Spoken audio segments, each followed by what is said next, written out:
Aux dernières nouvelles, Mercure est en train de rétrécir. On pensait pourtant que notre planète était la seule du système solaire à avoir une activité tectonique. Cela signifie que la planète dégage de la chaleur parce que les plaques sous sa croûte bougent, ce qui modifie la surface et finit par faire rétrécir la planète. Mais donc, apparemment, cela se produit aussi sur Mercure. Les chercheurs ont pris des photos de la planète en 2016. Ces photos ont montré des reliefs qui font penser à des falaises.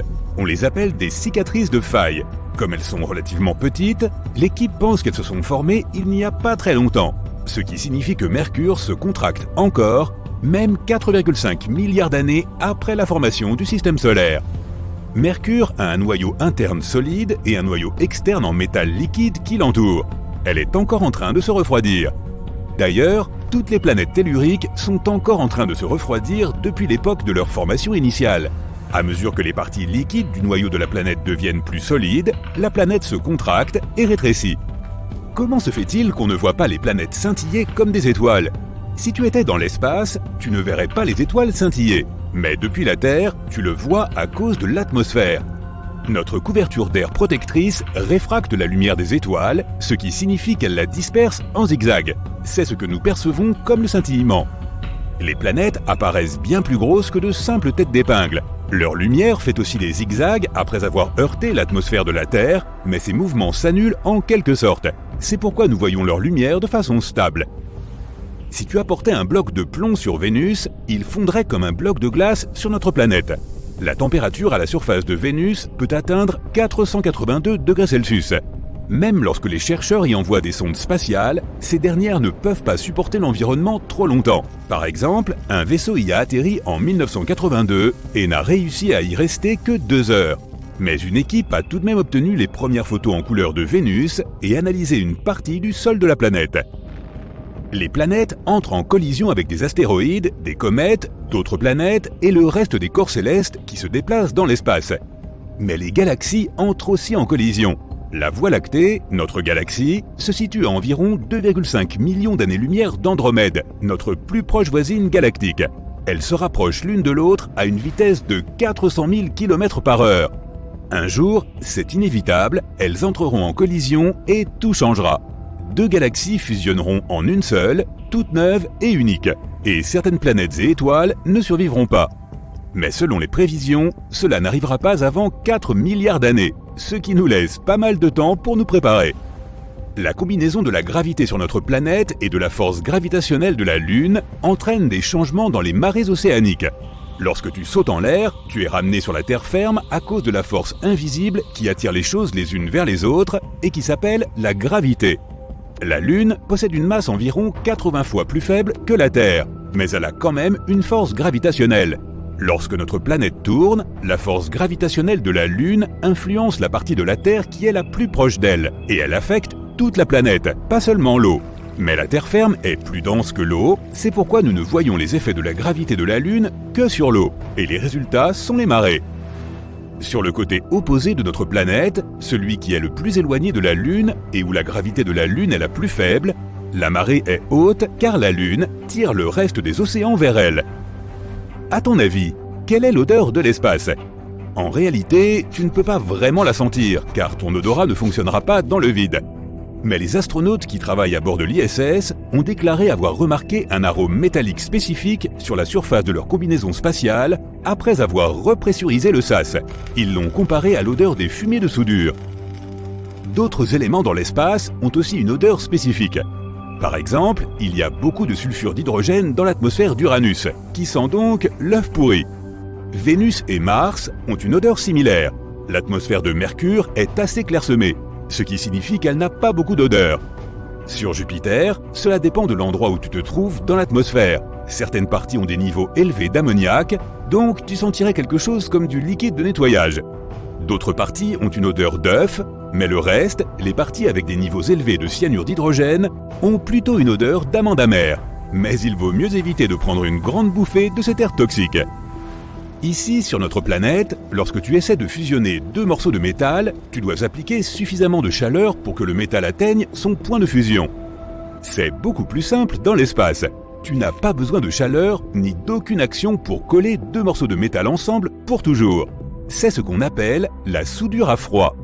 Cela se produit lorsque les morceaux de métal glissent l'un sur l'autre. Ils ont des couches d'oxyde protectrices qui, sur Terre, les empêchent de fusionner. Mais dans l'espace, ce type de protection disparaît, si bien que les électrons d'un morceau de métal coulent simplement dans l'autre et ils ne font plus qu'un. Il y a des roches provenant de l'espace partout sur la Terre. En 1996, un géologue a trouvé une roche dans le désert du Sahara. Après avoir étudié sa composition, les scientifiques ont réalisé qu'ils n'avaient jamais rien vu de tel auparavant, même sur d'autres planètes ou d'autres météorites. Selon une théorie, cette pierre était même plus ancienne que notre système solaire. Elle avait une composition spécifique d'éléments, probablement caractéristiques de la nébuleuse solaire primitive. Pluton a été rétrogradé du statut de planète à celui de planète naine, en partie à cause d'une autre planète naine appelée Eris, découverte en 2005. Elle a une taille similaire à celle de Pluton, et les astronomes craignaient qu'un trop grand nombre de corps spatiaux qui orbitent autour du Soleil et qui attendent d'être découverts finissent par être classés comme des planètes officielles. Donc, après avoir découvert Eris, ils ont établi de nouvelles normes pour qu'un corps céleste puisse être qualifié de planète. Ronde, en orbite autour du Soleil, avec une orbite dégagée d'objets plus petits, ce ne sont que quelques-uns des critères pour qu'un corps céleste soit considéré comme une planète. Il y a plus de 20 000 débris spatiaux, des déchets créés par les humains, qui tournent autour de notre planète. Et il ne s'agit que des morceaux plus gros qu'une balle de baseball, alors que le nombre réel de débris que les chercheurs suivent est bien plus important, environ 500 000. Il y a des millions de morceaux tellement petits que nous ne pouvons même pas les suivre.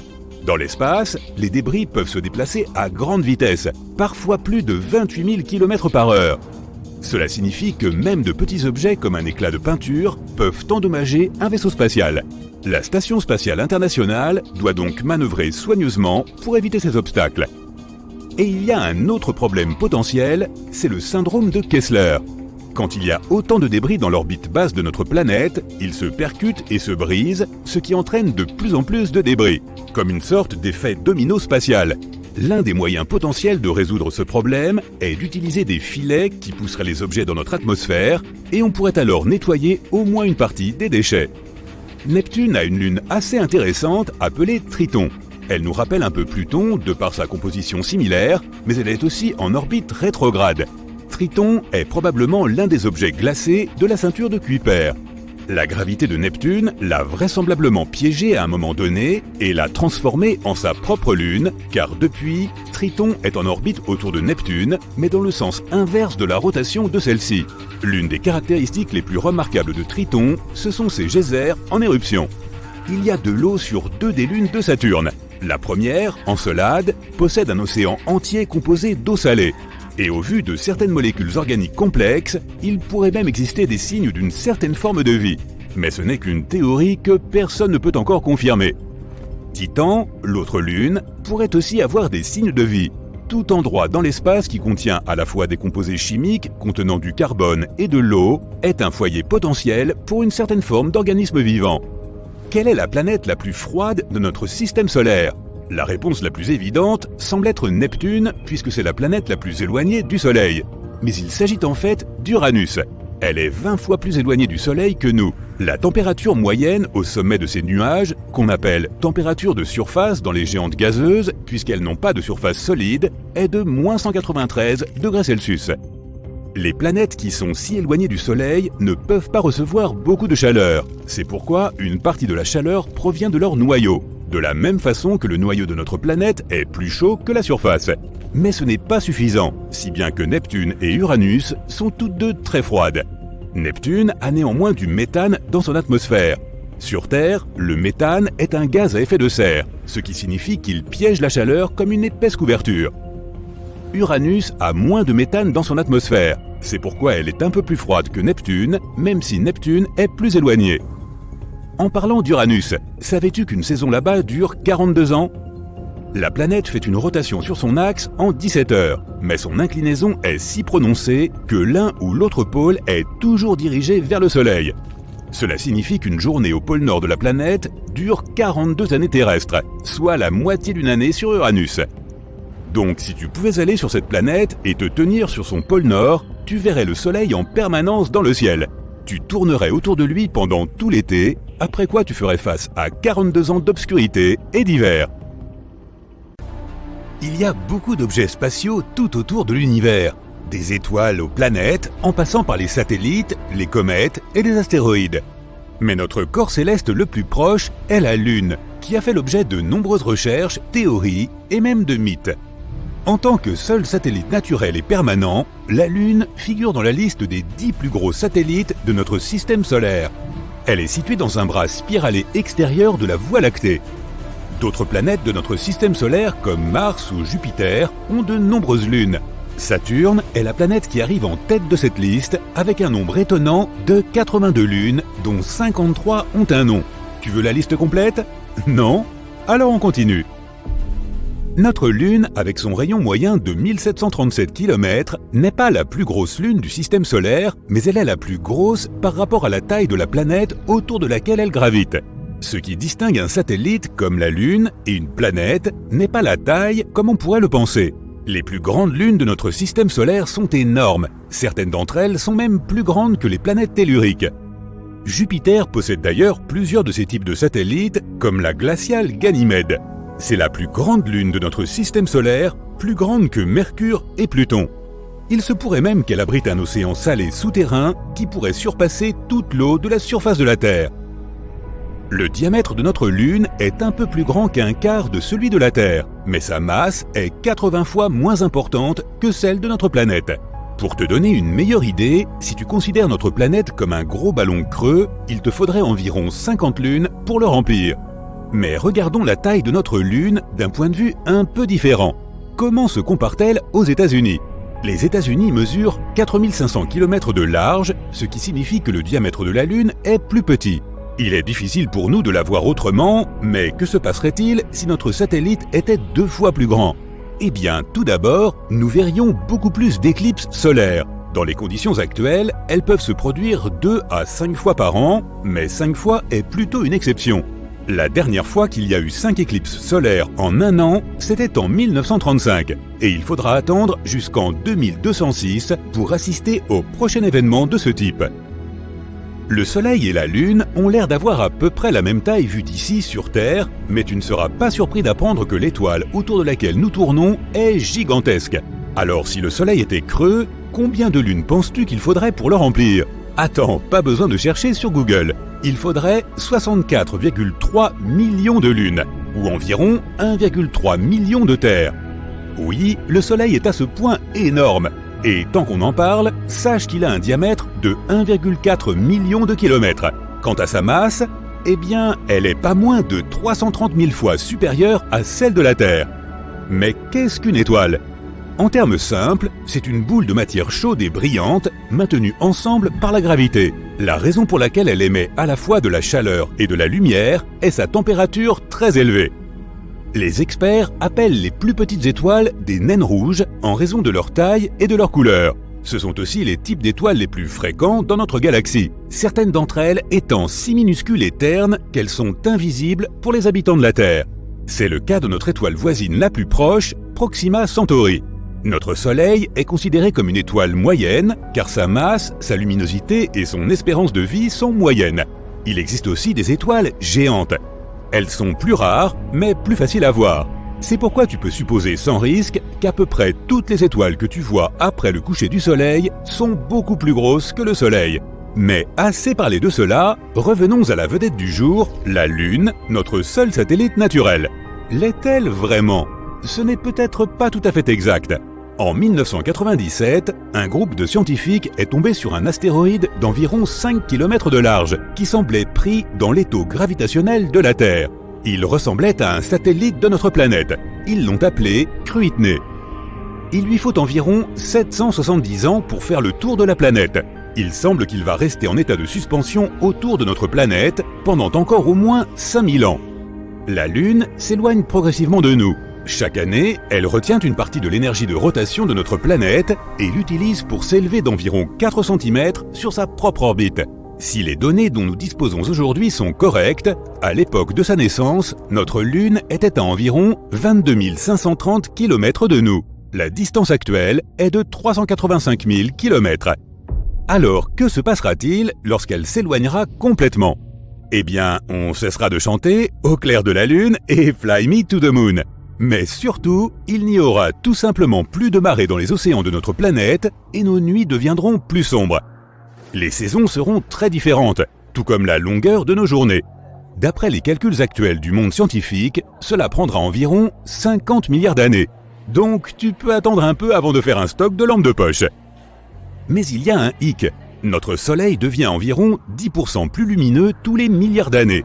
Donc, il est plus probable que bien avant que la Terre ne se retrouve sans sa Lune, le Soleil les aura déjà avalées toutes les deux. Tes lampes de poche seront encore plus inutiles. Qu'est-ce qui distingue une planète et pourquoi notre Lune n'est-elle pas considérée comme telle?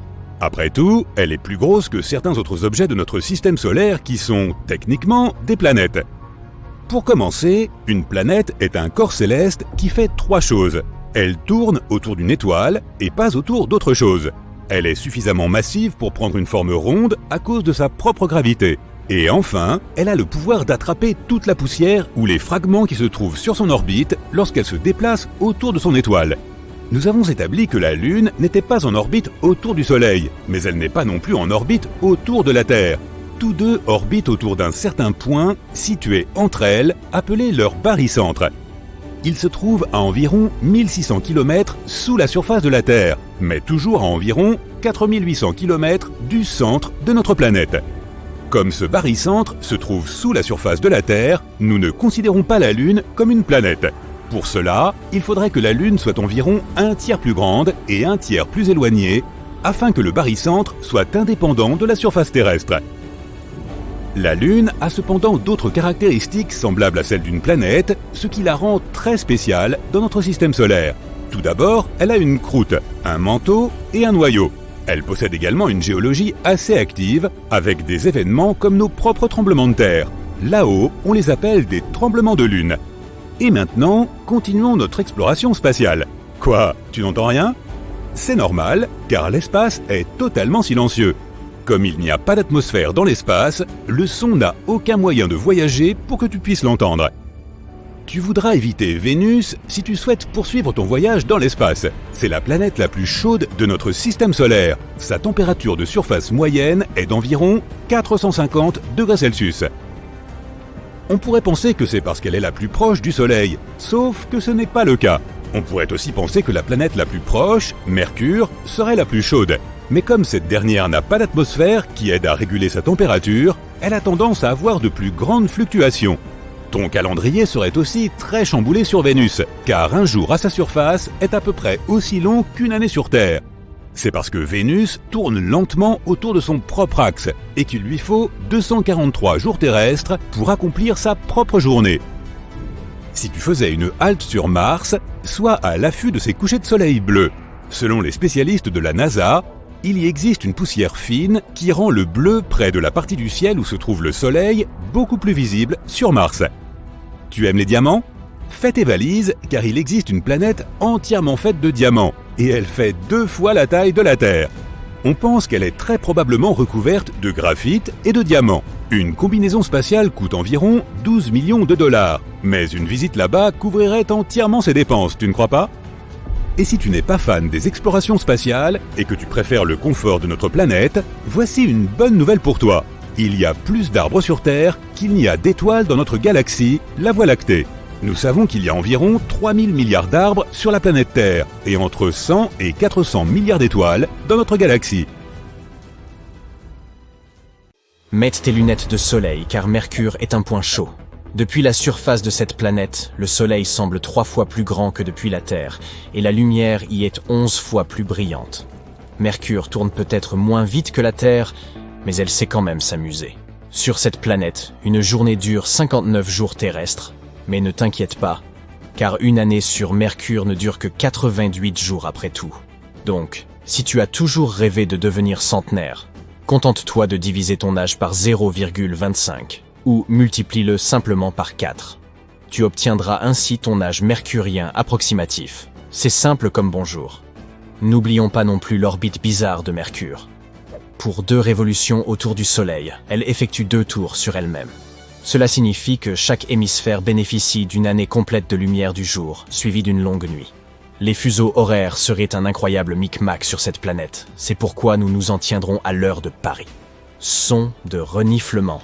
Burke, quelqu'un a-t-il oublié de sortir les poubelles? Pourquoi ça sent l'œuf pourri ici?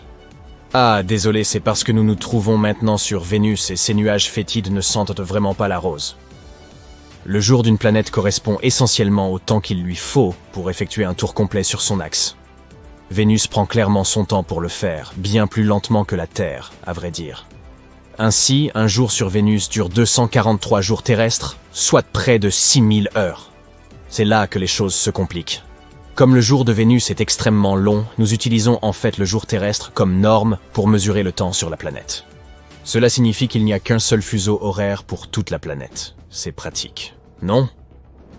L'année vénusienne est d'environ 225 jours. Ainsi, si tu fêtais le Nouvel An sur Terre en l'an 2000, il s'agirait de l'année 3251 de Vénus. Pour mesurer le temps sur Vénus, nous pouvons nous rapporter à l'année locale, composée de 225 jours terrestres. Mais tous les 3 ans environ se trouve une année supplémentaire plus brève, composée de seulement 224 jours. Les années bissextiles existent aussi sur Terre, mais elles fonctionnent dans l'autre sens. Nous voici arrivés sur la planète Terre. Wouhou! Combien de fuseaux horaires avons-nous sur cette grosse boule bleue? Roulement de tambour, s'il vous plaît. Il y en a 24. Et savais-tu qu'il est tout à fait permis de jouer avec ces fuseaux? En effet, dans environ 80 pays, principalement en Europe et en Amérique du Nord, existe ce qu'on appelle l'heure d'été.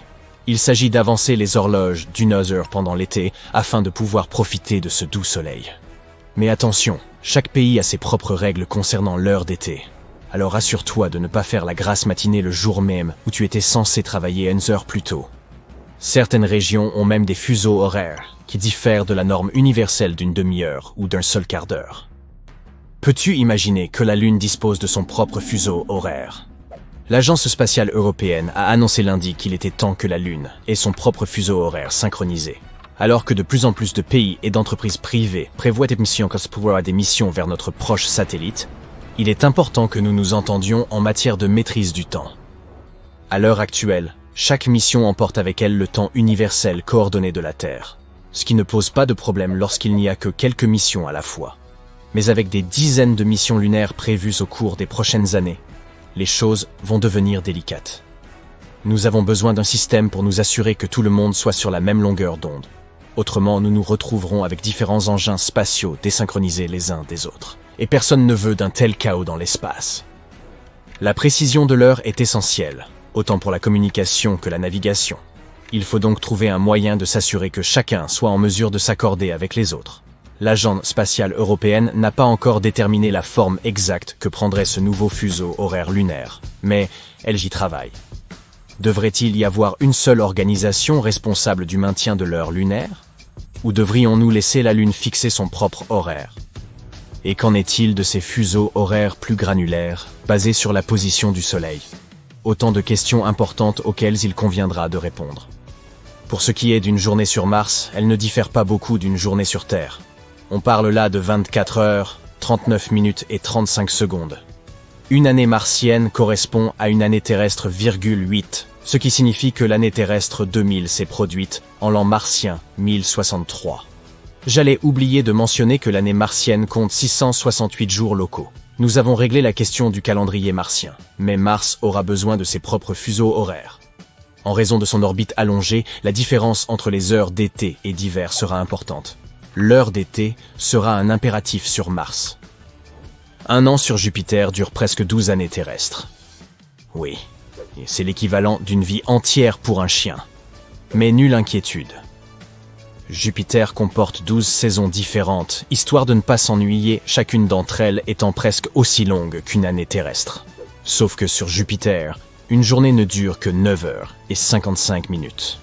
De plus, comme celle-ci n'a pas de surface solide, les nuages se déplacent à des vitesses différentes, de sorte que 2 stations atmosphériques flottant librement pourraient se retrouver à 2 jours différents. Si nous vivions sur Jupiter, nous aurions bien besoin d'une application permettant de suivre toutes ces choses. Quoi qu'il en soit, si nous terraformons un jour la région de Jupiter, la majeure partie de sa population continuera à vivre sur ses nombreuses lunes, car l'atmosphère de la planète est tout simplement ingérable. De plus, les périodes de révolution des lunes sont synchronisées entre elles. Nous pourrions donc utiliser le même système de décompte des jours pour toutes les lunes. Sur Io, nous pouvons avoir 2 jours joviens standards en un seul jour terrestre. Comment convertir tout cela? Eh bien, nous pourrions avoir 1 minute de 53 secondes et 1 heure de 103 minutes. On peut aussi s'en tenir aux minutes et aux heures terrestres et avoir une journée de 21 heures et 13 minutes. Quel âge as-tu? J'ai 200 jours et toi? Cela nous semblerait bien étrange à nous habitants de la Terre, mais les gars sur Saturne décompteraient leur âge en jours. Une année sur Saturne, c'est très long, plus de 29 années terrestres. Les enfants n'auraient droit qu'à une fraction d'année, tandis que les plus âgés excéderaient rarement 3 ans.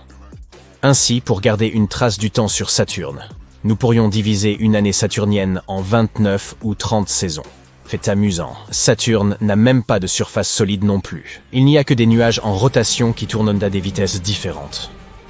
Mais nous pourrions tout de même y installer des ballons de recherche ou d'extraction d'hélium capables d'y flotter. Une année uranienne dure 84 années terrestres.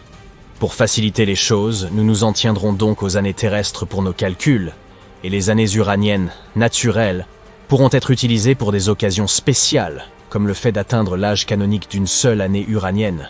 Comme Uranus n'a pas de surface solide, la période de rotation est très variable. Seules les missions scientifiques et les sociétés d'extraction d'hélium sont assez audacieuses pour s'aventurer dans cette atmosphère. De plus, chaque lune a son propre système de calendrier. Plutôt déroutant. La plupart des gens ne fêteront jamais une année neptunienne cependant. 1 an sur Neptune, c'est vraiment beaucoup trop long pour que nous autres, humains, restions dans les parages. Mais ne t'en fais pas. Nous déballerons quand même les confettis et les cotillons pour les grandes occasions, comme lorsque cela fera 2 ans que le premier vaisseau spatial aura atteint Neptune. Le reste du temps, nous utiliserons les années terrestres pour tous nos besoins propres. Pluton met 240 années terrestres pour tourner autour du Soleil, ce qui est beaucoup trop long pour faire office d'année civile dans notre vie quotidienne.